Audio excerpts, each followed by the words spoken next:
Hello students, मेरा नाम सिद्धार्थ वाजपेयी और आप सबका एक बार फिर से स्वागत है रैंक सिक्योर आईएएस के यूट्यूब चैनल पर। तो आज का लेक्चर स्टार्ट करने से पहले आपके लिए द मोस्ट इंपॉर्टेंट इन्फॉर्मेशन है कि अनअकैडमी प्लस में 3 बैचेस जो हैं वो स्टार्ट हो रहे हैं। कब से? 6 जुलाई से, अभी आने वाली 6 जुलाई से। ठीक है, तो आप जल्दी से जल्दी इस कोर्स को अवेल करिए और इन 3 बैचेस को ज्वाइन करिए। ठीक है, इसके क्या क्या फ़ायदे हैं देखिए। आप एक बार इसमें ज्वाइन होंगे तो आपकी प्री की, मेंस की और इंटरव्यू की, तीनों की कंबाइंड जो तैयारी होगी, तीनों का कंबाइंड स्टडी मटेरियल हो या फिर कोई पीडीएफ हो या फिर कोई भी गाइडेंस हो, वो सब कुछ किसकी रिस्पॉन्सिबिलिटी है? अनअकैडमी प्लस की। ठीक है, तो आप जो है ये मत सोचिए कि ये केवल प्री का है या मेंस का या इंटरव्यू का, ऐसा कुछ नहीं है। ये जो 3 बैचेस 6 जुलाई से स्टार्ट हो रहे हैं, ये आप एक बार ज्वाइन करेंगे और टिल सिलेक्शन तक आपकी जो पूरी प्रिपरेशन है वो आपको कराएंगे। ठीक है, प्लस इसमें क्या है कि हिंदी और इंग्लिश दोनों मीडियम में ये बैचेस स्टार्ट हो रहे हैं, तो ये जो भाषा का जो एक रुकावट होती है वो आपके लिए नहीं होगी।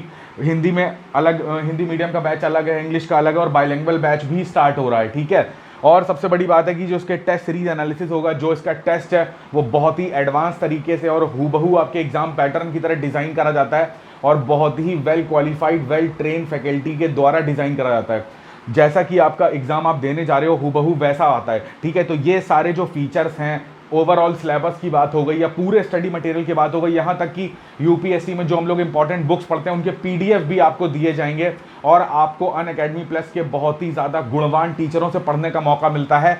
तो आप बिना देरी करे 6 जुलाई का जो बैचेस स्टार्ट हो रहे हैं उसको ज्वाइन करिए, जल्दी से जल्दी अनअकैडमी प्लस को सब्सक्राइब करिए, उसका कोर्स अवेल करिए। बट यहां पर एक बात आपको ध्यान देनी है कि आपको अनअकैडमी प्लस को सब्सक्राइब करना है, उसको ज्वाइन करना है, तो आपको कौन सा कोड यूज करना है? रेफरल कोड, वो है RANK10, rank 10 referral code use करते ही आपका जो भी कोर्स फीस होगा उसमें 10% का आपको डिडक्शन मिल जाएगा। प्लस इसके साथ ही साथ आपको आरती मैम के गाइडेंस में, उनके पर्सनल गाइडेंस में आपको आपके एग्जाम की प्रिपरेशन करने का मौका मिलेगा। आप उनके मार्गदर्शन में उनकी सारी जो स्ट्रैटेजीज हैं, उनकी बुक्स, वो जो भी चीज़ें, जो भी उनका सब्जेक्ट है, वो सारी नॉलेज वो आपके साथ शेयर करेंगी। तो प्लीज़ बिना देरी करे जल्दी से जल्दी इसको सब्सक्राइब करिए अनअकैडमी प्लस को। और कौन सा कोड आप यूज़ करेंगे? रैंक 10। ठीक है, डेट याद रखिएगा, 6 जुलाई से तीनों बैचेस स्टार्ट हो रहे हैं, प्री मेंस इंटरव्यू के, हिंदी इंग्लिश मीडियम के, और बेस्ट टेस्ट सीरीज एनालिसिस होगा। पूरा कोर्स का मटेरियल आपको प्रोवाइड होगा। ठीक है, एक बार आप इसका स्क्रीनशॉट ले लीजिए। Thank you.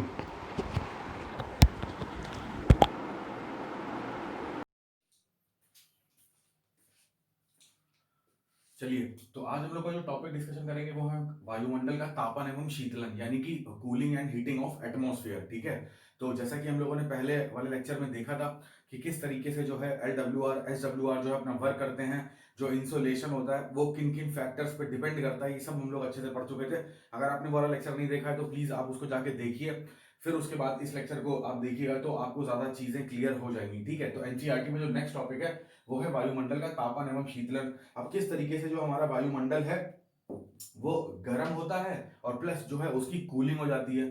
ठीक है, और इसी के आगे हम लोग को पढ़ना है कि हमारा जो हीट बजट होता है अर्थ का, या अर्थ का भी अपना एक बजट होता है। ठीक है, तो उस वो बजट में क्या क्या चीजें होती हैं, कैसे क्या होता है, कितना इनकमिंग होती है, कितनी आउटगोइंग होती है, जैसा कि आम बजट में होता है। सबसे पहले इसके बारे में देख लेते हैं कि भाई ये क्या है। तो देखो, जो वायुमंडल का तापन है, बेसिकली तापन जो है उसमें 3 चीजें बताई जा रही हैं। 3 चीजें कौन कौन सी? वायुमंडल के तापन की 3 विधियां बताई गई हैं, कैसे तापन होता है। तो सबसे पहली जो विधि है एनसीईआरटी में लिखी हुई है चालन है, और दूसरी कौन सी है? संवहन है, और थर्ड कौन सी है? अभिवहन है। ठीक है ना। चालन की हिंदी क्या होती है? चालन की हिंदी होती है कंडक्शन। संवहन की बात करें तो इसकी होती है कन्वेक्शन, और अभिवहन की बात करें तो इसकी होती है एडवेक्शन। ठीक है, तो देखो एक एक करके हम ये तीनों प्रोसेस पढ़ लेते हैं। बहुत ही सिंपल तरीका है। क्या कॉन्सेप्ट होता है देखना ध्यान से। चालन का मतलब क्या होता है? चालन में क्या है, कंडक्शन में क्या होता है कि ये चीज हमेशा याद रखना कि जब इसका मेन जो एक फंडा है वो ये है कि कांटेक्ट, यानी कि इसको क्या बोलते हैं? संपर्क विधि, है ना। जब दो वस्तुएं एक दूसरे के कांटेक्ट में आती हैं तो क्या होता है? तो हीट ट्रांसफर होती है। उस हीट ट्रांसफर की विधि को हम लोग चालन बोलते हैं, यानी कि इसमें दो वस्तुओं का आपस में संपर्क में आना बहुत जरूरी है। जैसे कि आप देखिए, आप गर्म ग्लास में दूध पीते हैं या चाय पीते हैं, तो आप क्या करते हैं कि कप को, चाय के कप को अगर आप टच करिए तो क्या होता है कि हमें वो गर्म फील होता है। क्यों? क्योंकि दो बॉडीज, एक तो जो कप है उसकी दीवार, जो उसकी वॉल है, ठीक है, और एक हमारी जो स्किन है, वो जब एक दूसरे के संपर्क में आती हैं तो क्या होता है कि हीट का ट्रांसफर होता है। हीट का ट्रांसफर हमेशा याद रखिए कैसे होता है, फ्रॉम हाई टू लो। चाहे वो हीट का ट्रांसफर हो या वो टेम्परेचर का ट्रांसफर हो, दोनों ही ट्रांसफर कैसे होते हैं, फ्रॉम हाई टू लो होते हैं, ठीक है ना। तो और ये कब तक होता रहता है, हमेशा जहां की हीट ज्यादा होगी वो हमेशा कहां पे फ्लो करेगी, जहां की हीट कम होगी। और ये तब तक होता रहेगा जब तक कि जो दोनों बॉडीज का टेम्परेचर जो है वो कैसा ना हो जाए, सेम ना हो जाए, ठीक है। तो उसी तरीके से हम बोलते हैं कि कांटेक्ट का मतलब क्या होता है, चालन का मतलब होता है कि दो बॉडीज जब आपस में एक दूसरे पे कांटेक्ट में आती हैं तो एक बॉडी दूसरी बॉडी को हीट देना स्टार्ट कर देती है। अब चालन का यहां पर वायुमंडल से क्या मतलब है, तो देखो ध्यान से, हमको पता है कि जो हमारा धरातल है, जो हमारा धरातल है, ये सरफेस जो है हमारा, इस पे क्या होता है, इस पे हमें पता है कि इंसोलेशन आ रहा है, सूर्य तप आ रहा है, ठीक है ना। तो इस पे इंसोलेशन जो आ रहा होता है तो इस धरातल को वो गर्म कर देता है, इसका टेम्परेचर क्या कर देता है, बढ़ा देता है। अब क्या होता है कि जो वायु होती है वो अगर इसके धरातल के आसपास फ्लो कर रही होती है, ठीक है ना, धरातल के आसपास फ्लो कर रही होती है, तो वो धरातल के संपर्क में आने पर, ध्यान से सुनना इस बात को, मैंने तुमसे बोला था कि चालन का मतलब क्या है, संपर्क में आना, कांटेक्ट में। तो जब भी अगर हमारा धरातल गर्म है, ठीक है ना, और उसके संपर्क में जो वायु आ रही है, तो इसके संपर्क में आने पर इस वायु का टेम्परेचर भी क्या हो जाएगा, बढ़ जाएगा। तो वायु की अगर बात करें, तापन की या वायु की हीटिंग की, तो वायु को टेम्परेचर कहां से मिल रहा है, तो वायु को टेम्परेचर मिल रहा है संपर्क विधि से। संपर्क विधि का मतलब है चालन से। चालन का मतलब है कि जो वायु है वो गर्म धरातल से क्या कर रही है, टेम्परेचर ले रही है, दो बॉडीज आपस में कांटेक्ट में आ रही हैं, तो ये यहाँ का टेम्परेचर किसमें ट्रांसफर हो जा रहा है, इस वायु में, ठीक है। तो इस टाइप के प्रोसेस को हम लोग क्या बोलते हैं, चालन बोलते हैं। आई होप आपको ये चीज समझ में आई होगी। अगर ये चीज समझ में आ गई तो देखिए, संवहन का मतलब क्या होता है, संवहन का मतलब होता है वर्टिकली वर्क करना। किस तरीके से, देखो, हम ये चीज हम लोग जब क्लाइमेट हम लोगों ने शुरू के एनसीईआरटी में पढ़ा था तो उसमें एक चीज पढ़ी थी, जैसे ही क्या होता है कि जैसे कोई धरातल है, एक फॉर एग्जांपल ये धरातल है, इसके संपर्क में कोई वायु आती है, और ये वायु आते ही क्या हो जाता है, वायु का टेम्परेचर मान लो 15 डिग्री सेंटीग्रेड था और ये धरातल का टेम्परेचर जो है वो 10 डिग्री सेंटीग्रेड था, तो दोनों का टेम्परेचर जो है वो अलग है। तो क्या होगा, through the method of conduction heat transfer start हो जाएगा, कहां से, फ्रॉम सरफेस टू विंड, ठीक है ना, फ्रॉम सरफेस टू एयर। अब सरफेस टू एयर जो हीट ट्रांसफर स्टार्ट होगा, टेम्परेचर में डिफरेंस के कारण ये चीज हो रही है। क्यों? क्योंकि भाई सरफेस का टेम्परेचर कितना था, 10 डिग्री, और सॉरी 15 डिग्री, और जो वायु है उसका टेम्परेचर कितना था, फॉर एग्जांपल उसका टेम्परेचर मान लो 10 डिग्री था, तो अब ये गर्म करना स्टार्ट कर देगी, और ये तब तक होता रहेगा जब तक कि दोनों का टेम्परेचर क्या ना हो जाए, सेम ना हो जाए, ठीक है। तो अब ये चीज स्टार्ट हो जाएगी, ट्रांसफर होना। अब देखो क्या होगा, जब इस सरफेस के संपर्क में आने पर ये जो वायु है ये काफी गर्म हो चुकी होगी, तो हमको पता है कि जो गर्म वायु होती है वो क्या होता है, वो लाइटर हो जाती है। क्यों? क्योंकि गर्म चीज क्या होती है, एक्सपेंड करेगी, तो एक्सपेंड करेगी तो क्या होगा, उसके मॉलिक्यूल्स जो होंगे, एयर के जो मॉलिक्यूल्स होंगे उसके बीच में जो डिस्टेंस है वो बढ़ती जाएगी। जब एयर इनके बीच की डिस्टेंस बढ़ती जाएगी तो वो आसपास की जो वायु होगी ये क्या होगी, ये कम डेंस हो रही है, आसपास की वायु ज्यादा डेंस है। तो अगर ये कम घनी है, ये सघन वायु है, तो ये क्या करेगी, ये ऊपर उठना स्टार्ट कर देगी। तो क्या होगा, जो हॉट एयर होती है, हॉट विंड होती है, वो क्या कर देगी, वो ऊपर उठना स्टार्ट कर देगी, ठीक है, जो वार्म एयर है। क्यों? क्योंकि आसपास की वायु से क्या हो जाती है, ये लाइटर हो जाती है, ठीक है। अब ये जब ऊपर उठना स्टार्ट कर देगी तो अब ये गर्म वायु जो है, ये ध्यान देना, ये गर्म वायु है तभी ये ऊपर उठी है, तो इसका टेम्परेचर जो है वो आसपास की जो एयर होगी उससे ज्यादा होगा, तभी ये लाइटर हो गई है। ये लाइटर हो गई है तो ये अपवर्ड मूव कर रही है। जब ये अपवर्ड मूव कर रही है तो क्या होगा कि वायुमंडल में और लेयर्स के बीच में निकलेगी, जो वायुमंडल में और एयर है उसमें बीचों बीच उसके निकल रही होगी, तो ये क्या करेगी, ये ऊपर उठने के क्रम में, मेरी बात ध्यान से सुनो, ये अपवर्ड उठने के क्रम में अपने आसपास की जो वायु है उसको गर्म करना स्टार्ट कर देगी, सेम एज इट इज। ये क्या, किस विधि से, चालन विधि से कांटेक्ट में आने पर। बट वर्टिकली जब बात करते हैं, जब वर्टिकली कोई चीज मूव कर रही है और ऊर्ध्वाधर मूव करते हुए टेम्परेचर जो है वायुमंडल का बढ़ रहा है। वायुमंडल का टेम्परेचर इसलिए बढ़ रहा है क्योंकि एक गर्म वायु उस वायुमंडल में प्रवेश कर चुकी है और वो नीचे से ऊपर की तरफ दिशा में उन वायुमंडल को गर्म करना, यानी कि उसका जो तापमान है, उसकी जो हीटिंग है उसने स्टार्ट कर दिया है। तो इस टाइप के प्रोसेस को हम लोग क्या बोलते हैं, संवहन बोलते हैं या कन्वेक्शन बोलते हैं, ठीक है। तो हमेशा याद रखना कि कन्वेक्शन में जो हीट ट्रांसफर होता है वो अपवर्ड डायरेक्शन में होता है। कन्वेक्शन में जो हीट ट्रांसफर होता है वो अपवर्ड डायरेक्शन में होता है। अपवर्ड कैसे होता है? क्योंकि जो एयर है वो इतनी ज्यादा गर्म हो चुकी होती है कि वो आसपास की वायु से लाइटर हो जाती है, तो इसलिए अपवर्ड मूव कर जाती है। ठीक है, ये चीज अगर समझ में आई तो देखो अभिवहन क्या चीज होती है। अभिवहन का मतलब होता है कि भाई यहां पर चीजें जब क्षैतिज रूप से जो वायुमंडल है वो गर्म होता है, वायुमंडल का तापन, ठीक है ना, यानी कि हीटिंग। अब क्षैतिज रूप से मतलब क्या होता है? क्षैतिज रूप से मतलब है कि इस तरीके से हॉरिजॉन्टली वायुमंडल गर्म होता है। क्यों, कैसे गर्म होता है? तो देखना ध्यान से कि इसमें जो है, देखो हमको पता है कि जो वायु है वो हमेशा high pressure to low pressure move करती है। ठीक है, अब देखो यहां से वायु ऊपर जा रही थी, तो वायु अगर ऊपर जाती है तो यहां पर जो ब्लैंक स्पेस हो जाता है, इसी को हम लोग बोलते हैं लो प्रेशर जोन क्रिएट हो गया। लो प्रेशर जोन जो है वो एक ऐसा जोन होता है, कम वायु दाब वाला जोन, जहां पर जो वायु है वो रुक नहीं पाती है और सारी वायु उस जगह से ऊपर की तरफ चली जाती है। तो यहां पर एक वैक्यूम क्रिएट हो जाता है, एक निर्वात क्रिएट हो जाता है, इसी को हम लोग लो प्रेशर बोलते हैं। इस लो प्रेशर को फिल करने के लिए, इसको भरने के लिए आसपास की जो भी वायु होती हैं वो आती हैं। तो अब ये क्या होगा कि आसपास की जो भी वायु होगी आएगी। ठीक है, अब देखो ध्यान से, जहां पर ये वायु सारी जाके इकट्ठा होती हैं, मेरी बात ध्यान से सुनो, मैंने तुमसे कहा कि जहां पर वायु जो है जिस स्थान को छोड़ के दूसरी तरफ मूव कर जाती है तो वहां पर तो लो प्रेशर क्रिएट होता है, परंतु ये जो वायु है, ये देख रहे हो, ये जो ब्लैक वाला एरो आप देख रहे हो, ये जहां पर जाके सारी वायु इकट्ठा होती है, इसको हम लोग क्या बोलते हैं? हाई प्रेशर बोलते हैं। अब इस हाई प्रेशर पे क्या होता है, बहुत सारी वायु जो है वो इकट्ठा हो गई होती है आके, बहुत सारी एयर जो है, एयर का बहुत बड़ा मास यहां पर इकट्ठा हो गया होता है। तो हमेशा एयर का मास जो है जहां पर भी हाई प्रेशर बनता है तो वो हमेशा ये चीज ढूंढता है कि भाई नेक्स्ट लो प्रेशर कहां बना है और उसकी तरफ मूव करना है, उसको फिलअप करना है, उस वैक्यूम को फुल करना है। तो इस हाई प्रेशर पे जो भी वायु है वो ढूंढेगी कि नेक्स्ट लो प्रेशर कहां पर बना है, तो उस तरफ क्या करेगी? मूव कर जाएगी। जब उस तरफ मूव करेगी तो ये वाला जो मूवमेंट है या ये वाला जो मूवमेंट है, ये कैसे मूवमेंट है? ये है हॉरिजॉन्टल मूवमेंट। तो इसी हॉरिजॉन्टल मूवमेंट से अब हाई प्रेशर से लो प्रेशर कोई वायु जो है वो चल के आ रही है और उसका जो भी टेम्परेचर होगा वो अपना temperature through the method of conduction वो क्या करेगी? वायुमंडल की परतों को गर्म करना स्टार्ट कर देगी। तो ये जो इस तरीके से क्षैतिज रूप से जो गर्म करते हैं उस प्रोसेस को बोलते हैं एडवेक्शन या अभिवहन।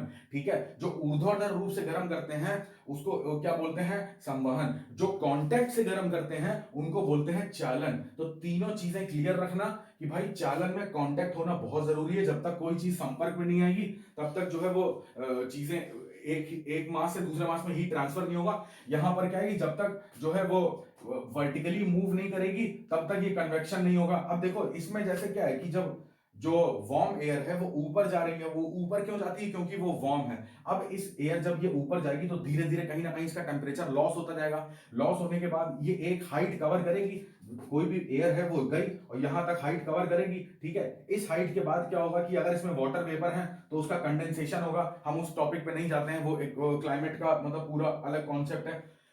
इस कंडेंसेशन होने के बाद यहां पर जब रेनफॉल हो जाएगा, जब यहां पर वर्षण हो जाएगा, तो वर्षण के बाद जो है इस वायु जो है वो काफी लाइटर हो जाएगी, क्योंकि उसके अंदर जो वाटर वेपर थे जिनसे वो भारी हो चुकी थी।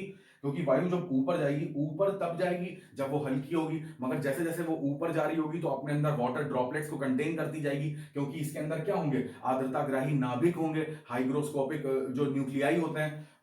जब हाइग्रोस्कोपिक न्यूक्लियाई जो है वाटर वेपर कंटेन करेंगे तो ये जो वायु है ये और ज्यादा हैवी होती चली जाएगी। तो हैवी होते होते जब कंडेंसेशन हो जाएगा, सारा वाटर वेपर इससे रिलीज हो चुका होगा, तो अब इसका टेम्परेचर भी डाउन हो चुका होगा। तो जब टेम्परेचर डाउन हो चुका होता है तो क्या होता है? ये वायु जो है वो काफी भारी हो गई होती है। देखो जब टेम्परेचर लो था, मेरी बात ध्यान सुनो, जब टेम्परेचर जो इसका था बहुत ज्यादा था, जब टेम्परेचर बहुत ज्यादा था तो ये लाइटर थी। यहां पर टेम्परेचर बहुत लो हो गया है तो ये क्या हो जाएगी? ये कंप्रेस करेगी। क्योंकि टेम्परेचर जब कम होता है तो क्या होता है? एक्सपेंशन नहीं होता है, वो क्या होता है? कंप्रेशन होता है। तो जब कंप्रेशन होगा तो ये वायु काफी डेंस हो जाएगी, सघन हो जाएगी। जब ये सघन हो जाएगी तो ये भारी हो जाएगी। भारी होने के बाद ये वापस डाउनवर्ड मूव करेगी। ठीक है ना, तो डाउनवर्ड भी मूव करती है। तो डाउनवर्ड मूव करेगी तो यहां पर मूव कर रही, तो यहां पर हाई प्रेशर बनाएगी। जैसे यहां पर हाई प्रेशर बना रही थी, यहां पे लो प्रेशर था। ठीक है, तो यहां पर मूव करेगी।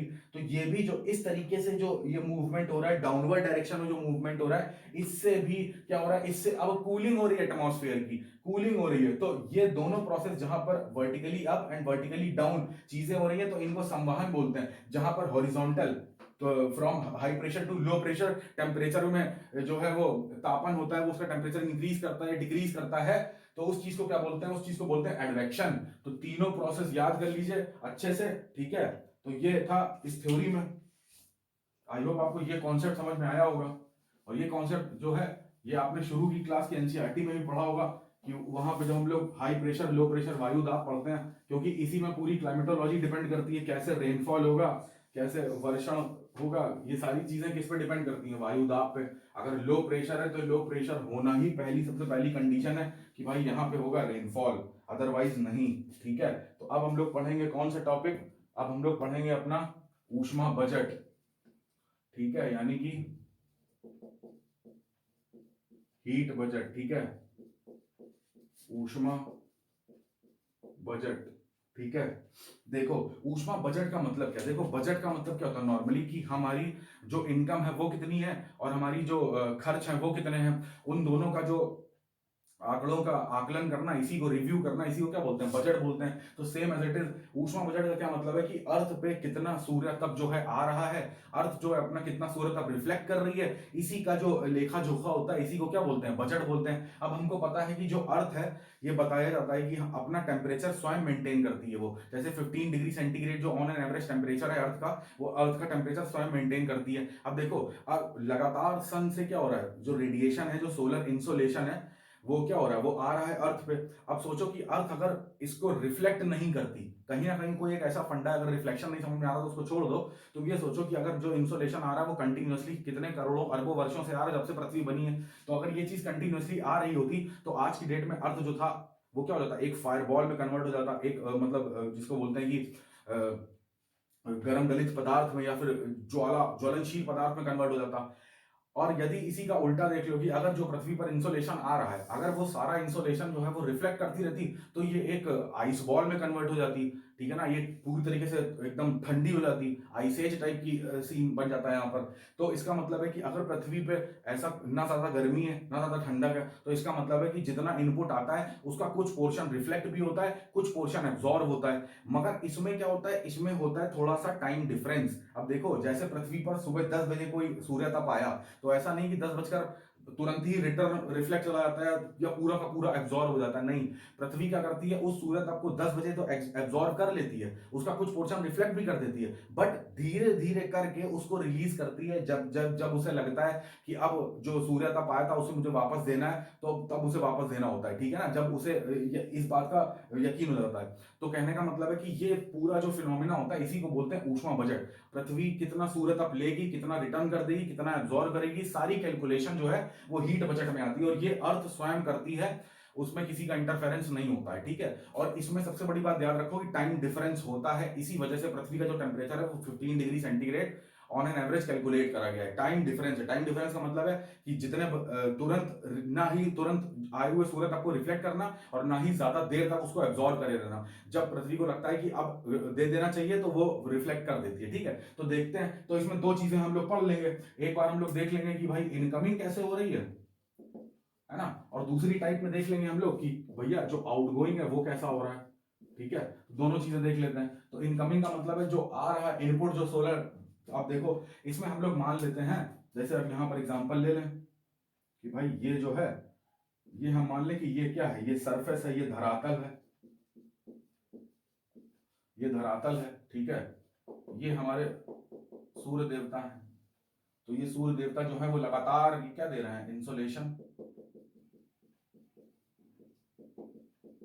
अब इंसोलेशन का जो टाइप होता है ये किस टाइप में आता है, SWR के फॉर्म में आता है। ये कुछ चीजें जो बेसिक चीज रट लो, शॉर्ट वेव रेडिएशन, ठीक है, लघु तरंग विकिरण, ठीक है, शॉर्ट वेव रेडिएशन आता है। अब यहाँ पे हमको पता है कि पृथ्वी के चारों तरफ एक गैस का गोला, एक वायुमंडल की परत है, ठीक है ना। तो हम लोग ऐसा बना लेते हैं, हमारा ये वायुमंडल है पूरा, ठीक है ना।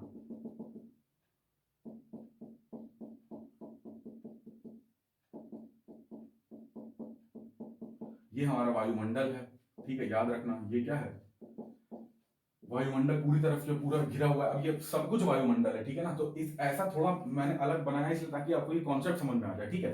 तो अब देखो ध्यान से क्या होता है कि भाई जो सोलर ये सन है, इससे क्या होता है, हम लोग मान के चलते हैं 100 के फिगर में यूनिट, जो अब मैथमेटिक में जो नंबर लिखूंगा बिल्कुल भी इंपॉर्टेंट नहीं है, तुम्हें बस कॉन्सेप्ट समझ में आना चाहिए, ठीक है। ये फिगर कहीं नहीं पूछे जाएंगे, बस अगर कभी ऊष्मा बजट मेंस में प्रश्न बन के आता है या फिर इससे प्रश्न बनेगा तुम्हारा पीटी में, एक दो कॉन्सेप्ट हम बता दूंगा, जैसे एल्बिडो अभी आने वाला है तो उसमें प्रश्न पूछ सकता है, मगर ये जो न्यूमेरिकल यूनिट्स है ये बिल्कुल भी इंपॉर्टेंट नहीं है, बट फिर भी देखते रहना एक बार, ठीक है।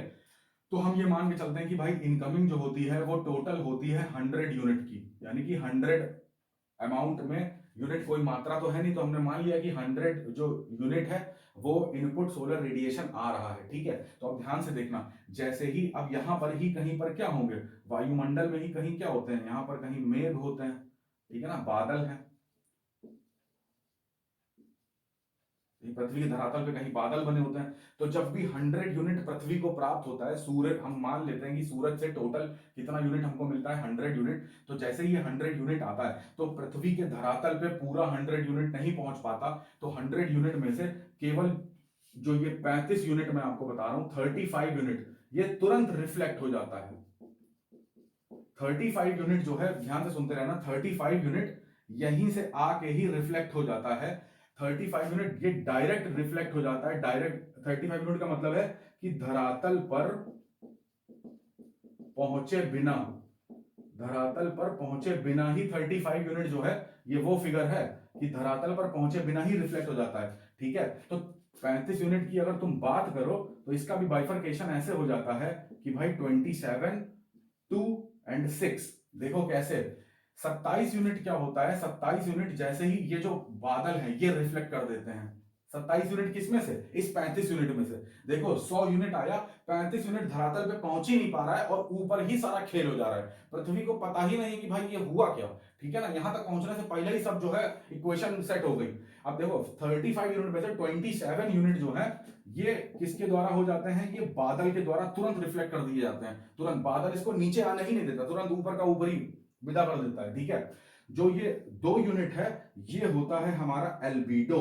एल्बिडो का मतलब है कि धरातल पे, अब देखो धरातल ये है, धरातल के ऊपर कहीं पर ऐसा हिम आच्छादित चीजें होती हैं, इसको लिख दे रहा हूं, ये हिम आच्छादित, जैसा कि एनसीईआरटी में लिखा हुआ है, हिम आच्छादित जो भी लैंडफॉर्म्स होते हैं, तो ये जो ये एल्बिडो ये इसका है। तो अब देखो धरातल पे तो नहीं पहुंच पाया, धरातल के ऊपर ऐसा बर्फ का कहीं पर ग्लेशियर है, कहीं पर कुछ बर्फ के पहाड़ हैं, तो ये भी 2 यूनिट जो है वो क्या कर देंगे, तुरंत रिफ्लेक्ट बैक कर देंगे, ठीक है। और 6 यूनिट जो है ये क्या होता है, अब देखो जैसे हमको पता है कि हमने पढ़ा है कि आकाश का रंग जो है हमें पृथ्वी से देखने पर कैसा दिखाई देता है, नीले कलर का, परंतु यही चीज अगर अंतरिक्ष में चले जाए, स्पेस में चले जाए, तो पूरा जो स्पेस है वो हमें ब्लैक कलर का दिखाई देगा, जो स्काई है वो ब्लैक दिखेगा, बट यहां से कैसा दिखता है, ब्लू दिखता है। तो ब्लू क्यों दिखता है, क्योंकि इसमें क्या बोलते हैं हम लोग, स्कैटरिंग बोलते हैं ना, इसमें प्रकाश का प्रकीर्णन हो जाता है, प्रकाश जो है वो फैल जाता है। तो ये 6 यूनिट जो है ये प्रकीर्णन है, इसमें ये जो 6 यूनिट का लॉस होता है ये किसके कारण है, ये प्रकीर्णन के कारण है, प्रकाश का प्रकीर्णन, स्कैटरिंग हो जाती है, लाइट आई और यहां पर जो वायुमंडल के कण है इन्हीं से विभक्त होकर इधर उधर तिरछी होकर कहीं चली गई, ये जो इंसोलेशन था वो तिरछा होकर, जैसे प्रकीर्णन का मतलब क्या है, जैसे आपने प्रिज्म देखा होगा, तो प्रिज्म में जैसे कोई लाइट मारी जाती है तो कई सारे रंगों में विभक्त हो जाती है, ठीक है ना। तो जैसे प्रकीर्णन का मतलब क्या, जैसे कोई ऑब्जेक्ट है, इसमें लाइट मारी गई तो वो ऑब्जेक्ट के इस तरफ से इसकी परिधि से होते हुए इधर चली गई, या इसकी परिधि से होते हुए इधर निकल गई, तो प्रकीर्णन हो गई, स्कैटरिंग हो गई, धरती तक नहीं पहुंच पाई वो। तो ये जो 6 यूनिट था ये वो था। तो देखो अभी हम लोगों ने ये जाना कि भाई 100 यूनिट में से 35 यूनिट जो है वो बिना पृथ्वी को टच करे ही ऐसे ही लॉस हो जाता है। 35 यूनिट का यहां पर जो ये लॉस है ये बिना पृथ्वी तक आए हो जाता है। अब ये 35 यूनिट का लॉस हो गया, कैसे कैसे, 27 यूनिट का बादल ने लॉस कर दिया, 2 यूनिट का एल्बिडो हो गया। एल्बिडो का मतलब देखो क्या है, एल्बिडो क्या चीज होती है, एल्बिडो का मतलब होता है कि भाई पृथ्वी पर जो परावर्तित प्रकाश है, परावर्तित प्रकाश की मात्रा अपॉन टोटल इंसोलेशन जो है, ठीक है ना, इनटू 100। अब देखो ध्यान से, एल्बिडो का क्या मतलब है, एल्बिडो का सीधा सा मतलब यह है, दी मोस्ट इंपॉर्टेंट क्वेश्चन है यूपीएससी के लिए भी, स्टेट पीएससी के लिए भी, तुमसे डायरेक्ट पूछ सकता है एल्बिडो क्या है, 4 ऑप्शन दे देगा कि क्या जो वो प्रकाश जो अवशोषित होता है उसको एल्बिडो कहते हैं, नहीं, वो लाइट जो रिफ्लेक्ट बैक हो जाती है उसको एल्बिडो कहते हैं। तो अगर फॉर एग्जांपल की 100 यूनिट लाइट आ रही है और 65 यूनिट जो है वो एब्जॉर्ब हो गई और 35 यूनिट जो है वो रिफ्लेक्ट हो गई, तो इसका मतलब है कि भाई 35 अपॉन 100 इंटू 100, 100 कैंसिल हो जाएगा, आंसर कितना आया 35% में। तो एल्बिडो जो होता है ये हमेशा किस में कैलकुलेट करा जाता है, प्रतिशत में कैलकुलेट करा जाता है, डिटरमाइन इन परसेंटेज।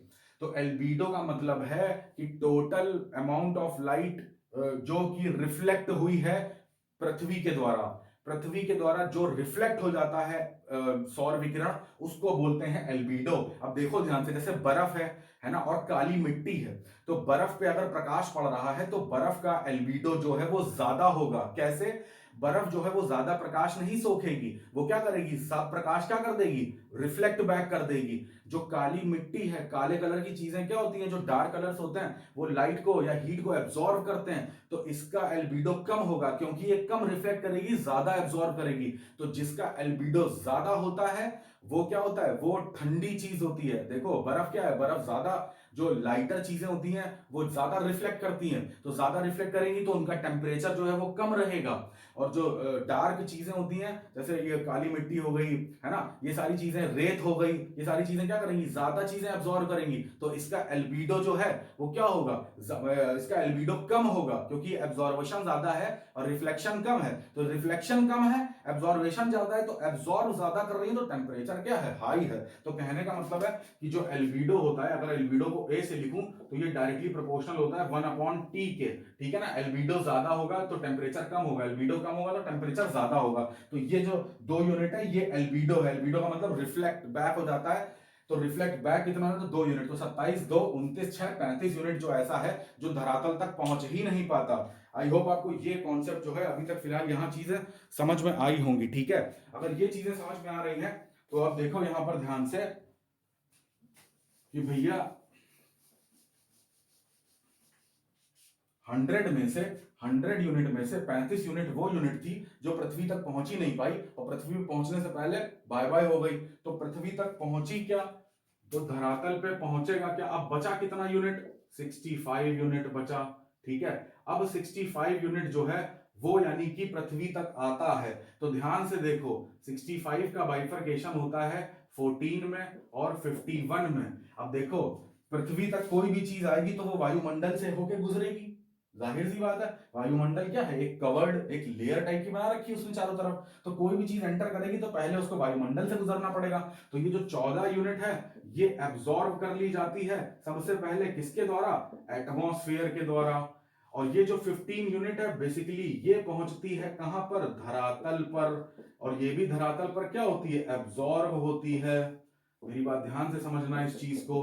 65 यूनिट को 2 पार्ट में क्लासिफाई कर देते हैं, नंबर बिल्कुल भी इंपॉर्टेंट नहीं है, बट एक बार अगर समझ जाओगे तो कभी नहीं भूलोगे।